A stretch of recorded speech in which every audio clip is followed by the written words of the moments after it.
Perkenalkan, nama saya Grace Angelita Tobatoro dengan NIM 121420079 dari jurusan Rekayasa Kehutanan. Saya Keisa Monika Buru Panggabean dengan NIM 1214277 dari Prodi Rekayasa Kehutanan. Perkenalkan, nama saya Catherine Sofia Gata Silitonga, NIM 121420081 dari Prodi Rekayasa Kehutanan. Program yang kami buat berjudul Menghitung Jumlah Data Satwa Langka. Satwa langka ini merupakan organisme yang sangat sulit dicari karena jumlahnya yang sedikit. Istilah ini dapat digunakan untuk binatang ataupun tanaman yang bisa dikategorikan genting atau spesies terancam. Pada program ini, kami akan membuat program yang memudahkan para pengguna dalam perhitungan data dari pencarian jenis satwa langka. Untuk menghitung jumlah data satwa langka, pada program yang kami buat dibutuhkan jumlah jenis satwa langka yang ingin dihitung, kemudian program akan menampilkan output nama jenis satwa langka yang ingin dihitung. Dan setelah itu, user mengisi jumlah satwa langka sesuai jenisnya. Lalu setelah mengisi output tersebut, program akan menampilkan jumlah dari data satwa langka yang telah kita input. Setelah perhitungan selesai, program akan otomatis menampilkan pilihan apakah ingin mengulang perhitungan atau tidak. Pada tugas besar ini, kami menggunakan bahasa pemrograman C++ yang menerapkan konsep perulangan, percabangan, dan array. Pada perhitungan menghitung jumlah satwa langka di Sumatera, adapun langkah-langkah yang kami lakukan untuk membuat program C++ yang menerapkan konsep perulangan, percabangan, dan array adalah sebagai berikut. Inisialisasi program. Langkah pertama yang dilakukan yaitu membuat header file, yaitu iostream. Include iostream diperlukan pada program yang melibatkan object count.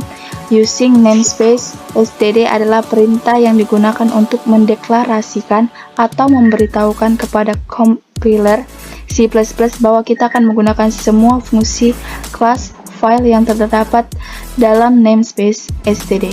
Terdapat tipe data string pilihan yang masukkan dalam bentuk variabel. Variabel pilihan sebagai penentu apakah penggunaan ingin mencoba lagi atau tidak. Selanjutnya, ada array dalam bentuk tipe data float, di mana data yang dimasukkan dapat berupa bilangan bulat ataupun desimal, dan tipe array ini dapat menampung maksimal 101 data. Tampilan awal program. Di tahap kedua, kelompok kami menggunakan program cout sebagai perintah untuk menampilkan ke layar tulis yang kami programkan di dalam program ini, di mana ketika penggunaan diperintahkan untuk menginput jumlah jenis satwa langka, kemudian fungsi cin akan bertindak untuk menyimpan nilai dari masukan pengguna dan dibaca sebagai variabel hewan yang sudah dideklarasikan sebelumnya. Menu eksekusi input program. Menu eksekusi program dibuat dengan menggunakan perintah perulangan for, di mana kondisi for bergantung dari jumlah inputan yang pengguna masuk atau jumlah data yang ingin dihitung.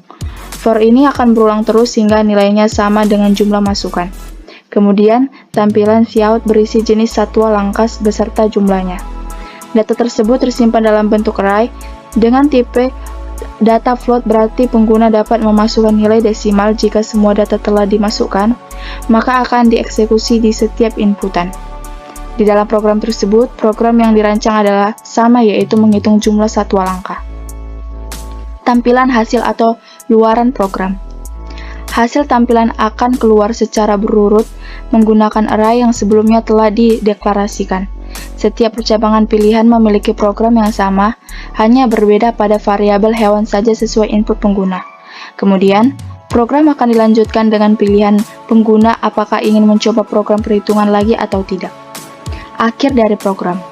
Program menggunakan perintah do while, di mana program akan memulai terlebih dahulu, kemudian diakhiri dengan pilihan pada luaran program. Program akan mengulang ketika pengguna mengetik ya pada terminal dan akan berakhir jika pengguna mengetik tidak atau lainnya.